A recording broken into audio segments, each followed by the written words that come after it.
Nilaga para sa may mga hangover kagabi. Magati nakabili ng buto-buto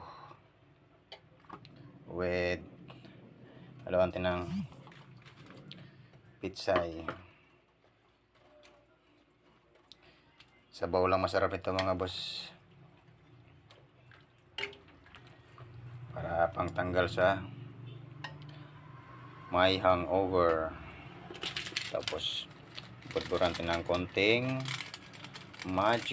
magicin ang sarap. Tapos ayan na, pakuloy lang natin to ng isang kulo at kain na.